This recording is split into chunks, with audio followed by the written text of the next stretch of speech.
I think a lot of people that I've talked to now that we've all interviewed have said they didn't think that they were going to be surprised in these hearings because we feel like we know this story. I've been surprised by how much I've been surprised and actually shocked. Like, I mean, because, you know, as you just said, the escalation against Pence, which was the subject of the previous hearing, that buildup was dramatic. And you really understood, OK, this man's life was in danger. He was under basically threat of being lynched if he didn't do what he was told. But now you see that this filtered all the way out. And I think one of the things that was so effective about this hearing today is that each of the testimonies started with this question.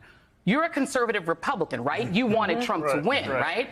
Yes, other than Ruby Freeman and Shaye Moss. And so you established that they were willing to menace, threaten even to kill, dox. I mean, you're talking about Brad Raffensperger's daughter, who's a widow at home with her kids, then having somebody invade the home. You're talking about Shaye Moss's grandmother have people beat down her door and say, we're making a citizen's arrest in Georgia, a black woman. That sounds like a lynching party. I mean, it was shocking to hear the level of violence that Trump was willing to mete out from all the way to Pence, all the way down to Shaye Moss. He wanted violence, anything. I mean, there's a name for that. It's called fascism. Well, and to that point, one of the recurring themes we saw in the last hearing, and we saw it in this hearing, I thought your intro there about pressure campaign was really aptly done.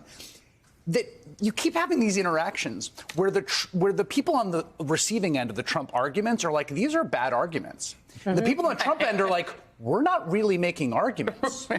And there's this, you keep fundamentally just being like, well, sir, actually, I looked that up. That fact doesn't matter.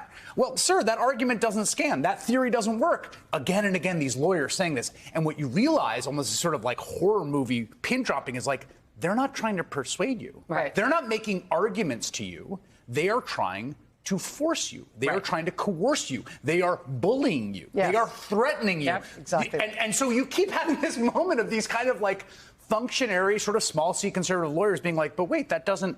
I have not seen the evidence. That doesn't stand. And it's like, that's not what we're doing here, dude. Yeah. And then it's like, well, then the mob's at your door. We're giving and that's you a when reason you realize, to do it. And if you don't accept the reason, the mob will be at your door. You know, Rachel, one of the things that got name checked today was The Gang That Couldn't Shoot Straight, which is Jimmy Breslin's novel. Jimmy wasn't credited. The author never gets credit.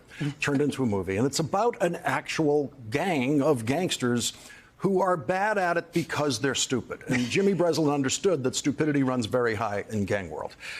Rudy Giuliani, in the piece that we just saw there, where Speaker Brian Cutler, Pennsylvania, is refusing to take his call. He's made it clear, he's communicated through people to Giuliani, do not call me. Now, he couldn't make it clearer that he's not going to be part of the gang.